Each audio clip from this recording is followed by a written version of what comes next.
Hello बच्चों, चलिए प्रश्न पढ़ते हैं। प्रश्न दिया है कथन को सही कीजिए। तो ये जो कथन हमें दिया गया है, ये कथन हमें देखना है कि क्या ये सही है। यदि ये सही नहीं है तो हमें इसका सही कथन बनाना है। तो कथन है कोशिकाएं अल्प परासरी विलयनों में सिकुड़ तथा अति परासरी विलयनों में फूल जाती हैं। तो इस प्रश्न में हमसे विलयनों में कोशिका पर क्या प्रभाव पड़ेगा उस विषय में ये प्रश्न है। तो इस प्रश्न की जो मुख्य अवधारणा है वह अल्प परासरी तथा अति परासरी विलयन के विषय में है। अति परासरी विलयन इन दोनों के विषय में है कि इन दोनों विलयन में को डालने पर कोशिका पर क्या प्रभाव पड़ेगा। तो एक एक करके हम इन दोनों विलयन को देखते हैं। तो सबसे पहले हम देखते हैं अल्प परासरी विलयन को। अल्प परासरी विलयन, तो ये जो अल्प परासरी विलयन है, इसमें क्या होता है कि कोशिका द्रव्य की तुलना में उच्च जल विभव, कोशिका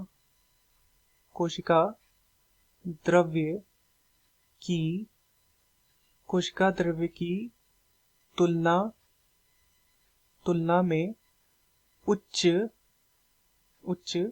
जल विभव, कोशिका द्रव्य की तुलना में उच्च जल विभव या फिर तनु विलयन होता है। इस प्रकार के विलयन में कोशिका को डालने पर, अल्प परासरी विलयन में कोशिका को डालने पर कोशिका फूल जाती है, कोशिका फूलती है। वहीं दूसरा प्रकार है जो कि हमें दिया गया है, दूसरा प्रकार है अति परासरी विलयन।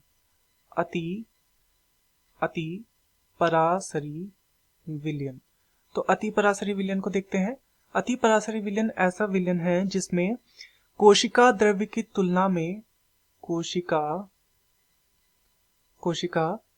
द्रव्य की तुलना में जो जल विभव होता है वह निम्न होता है, निम्न जल विभव होता है। या फिर इसे हम बोल सकते हैं कि इसमें क्या होता है, इसमें होता है सांद्र विलयन इसमें होता है। ऐसे विलयन में यदि कोशिका को डालते हैं तो कोशिका सिकुड़ जाती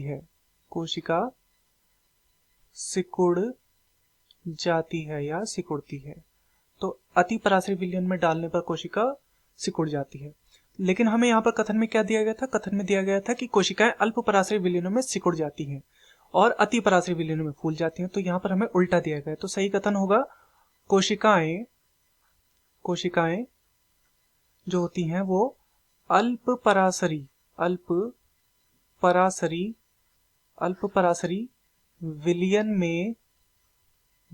में फूलती